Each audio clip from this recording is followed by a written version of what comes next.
What's your role and where do you work? Etiel Schwartz, CTO and co-founder of Commodore, and I work for Commodore. What do you want to share with us today? Yeah, so we are here at KubeCon. The vibe is quite good. Like in Utah, it was snowing yesterday, but now it's quite nice. And I want to share that we just announced the support of Kubernetes add-ons in Commodore. For anyone here that is a platform engineer, you know that Kubernetes doesn't end with nodes and pods. In order to have production scale Kubernetes clusters, you have a bunch load of core services or add-ons that you install. Core DNS, Autoscaler, Carpenter, External DNS, Cert Manager, Istio, Cilium, all of those things can and will impact the rest of your system. In Commodore, we took our base platform that allows you to troubleshoot and diagnose issues and Kubernetes and extended it for those add-ons. And that means that we can help you to understand when one of those add-ons is misbehaving, detect issues before they happen, and once they do happen, we're using our own set of rule-based and Gen AI capabilities in order to help you to solve the problems. So I think it's one of the biggest announcements that Commodore has done over the last years, and it's only the start of the journey. Right now we support 10 add-ons, but like everyone knows in Kubernetes, more and more tools are just keep spinning up. So we expect something like 40 by the end of 2025. So I'll be happy if you have any specific problem with one of your add-ons to try Commodore, see if we help, or to ask for add-ons that we don't support at the moment.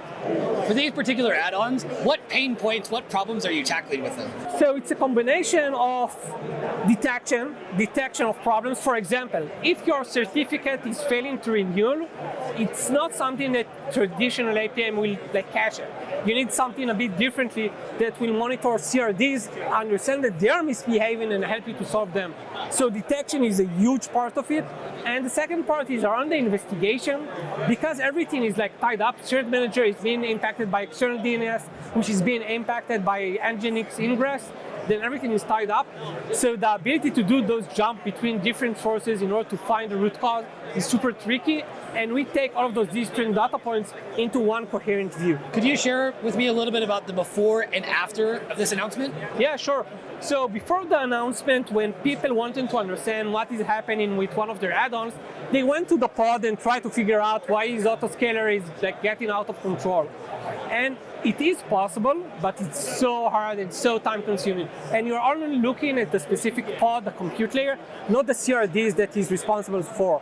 So we saw that our users are actually going over 10 or 20 different places in order to gather all the relevant information and to solve the problem. Now they go to the page called Cert Manager or Autoscaler, they see all the different CRDs, data, and operator in one place, and are able to solve the problems without needing a lot of context switching and experience. This add-on, are these add-ons, are they open source and part of the CNCF landscape? I think most of them, 95% of them are open source, and I'm not sure if most of them are CNCF, but almost all of them are open source. In the end of the day, because of Helm, it's so easy to install another add-on, and the community is really, we are here, there are hundreds of different open source goods, so most of them are open source. Tell me more about what's Commodore's business model? So what we do is we help companies to overcome the challenges of Kubernetes at scale. And that means that we're able to help both the platform engineers, infrastructure engineers, the one responsible for managing all of those clusters.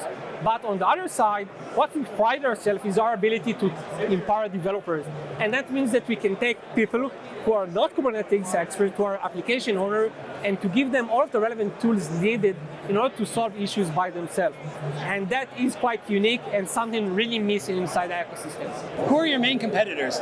Not a lot of direct competition. I will say that APM do claim to have some of the capabilities, but everyone who is using APM knows that they are not really in that Kubernetes game.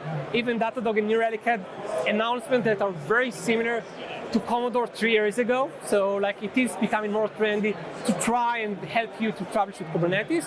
And it's mostly companies trying to build it themselves and a lot of the time failing. And what makes Commodore different? I know you touched on some of those points, but in terms of your approach, what makes you different from some of the competitors that are out there? Yeah, so we do only Kubernetes. It's important to say if you have a problem with ECS, with your serverless, with your bare metal, not Kubernetes, we don't provide any value at all.